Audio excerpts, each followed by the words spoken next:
Good morning. Thanks for watching Down the Road We Go. We thought we'd get you caught up, kind of more real time, although this is probably going to be delayed about a week or so.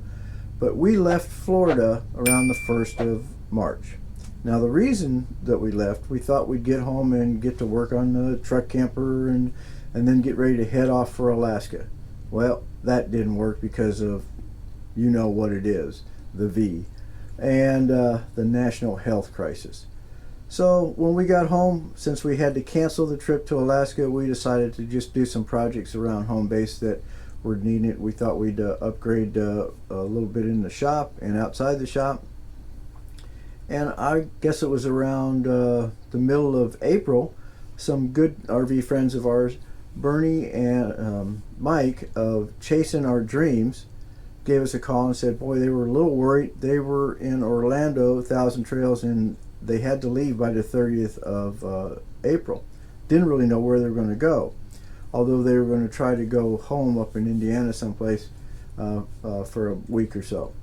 So we were talking, we said, look, we've got an RV spot, full service, full hookups, next to the shop that we use, you know, once in a while when we come home, we use it to, you know, clean the tanks and get things ready and put it in storage. So there's plenty of room there if you want to come on up.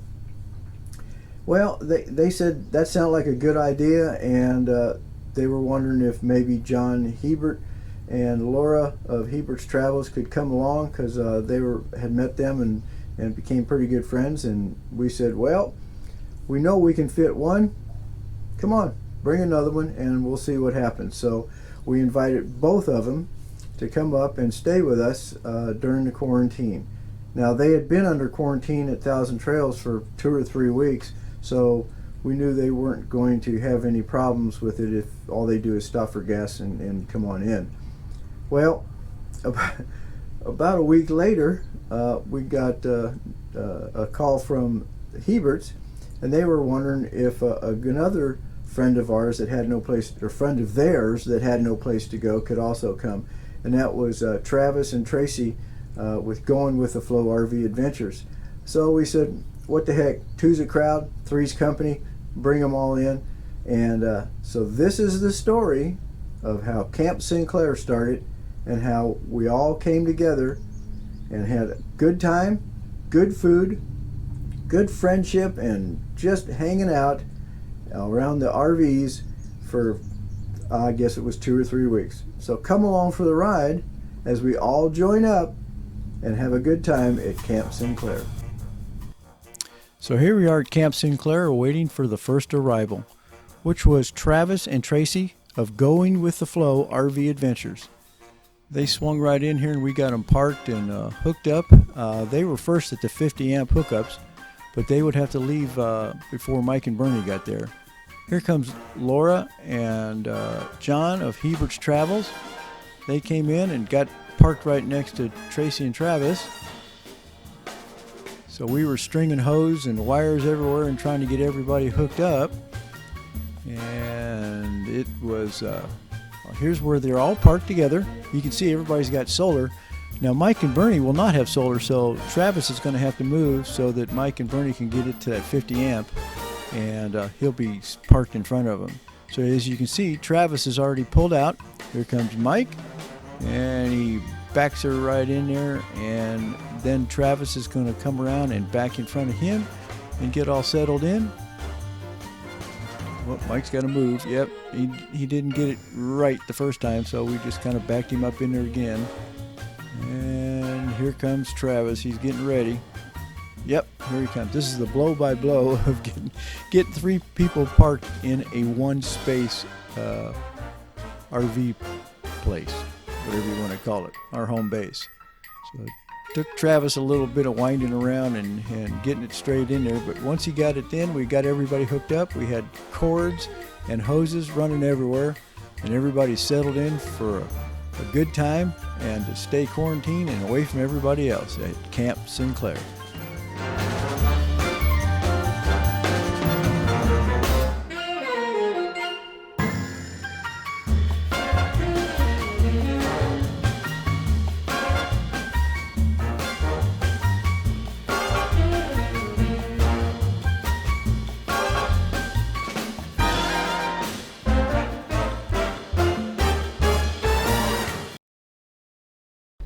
Well, good afternoon.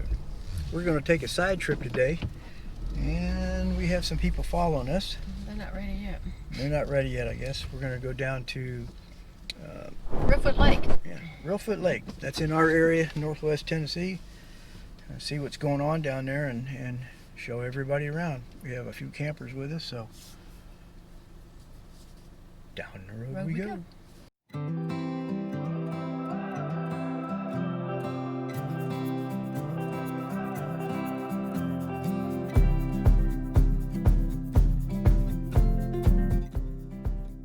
The Reelfoot Lake area, which is in northwest Tennessee, is a great place to come in the winter to look at eagles. There's a lot of eagle nests, and people come down here to photograph. Now, the eagles are there all year round, but they're really heavy in the winter.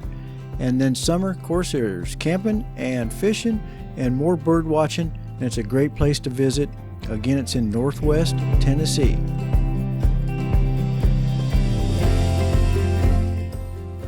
Come into Reelfoot State Park, and we're turning into the campground.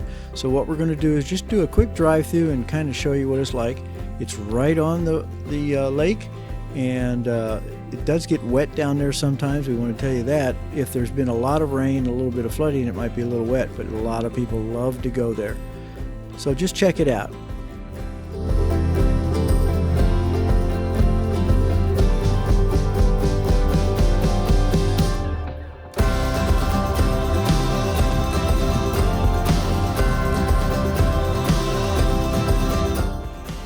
Reelfoot Lake is located in northwest Tennessee, and it was formed by an earthquake that occurred along the New Madryn Fault in the winter of 1811 and 1812. In the upheaval, the land on the east side of the Mississippi River sank, creating an depression that the river rushed in to fill. The lake has a surface area of somewhere around 23 square miles, and according to eyewitnesses, this earthquake allowed the Mississippi to run backwards, and that's how Reelfoot Lake got filled up.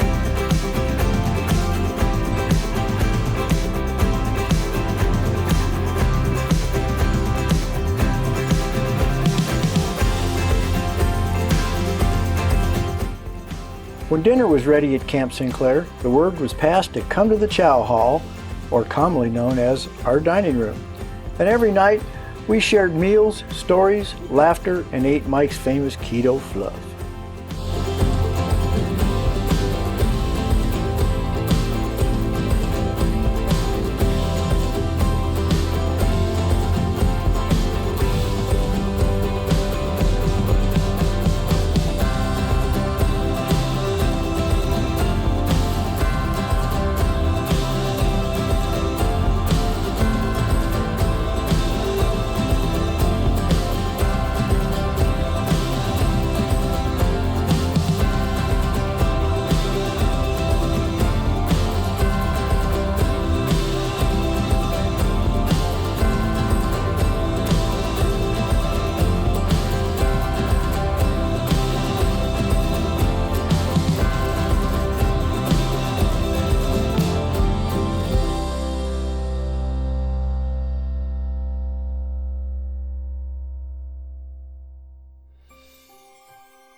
Sadly, Camp Sinclair came to an end and all the campers went their separate ways, leaving Dave and Shirley alone.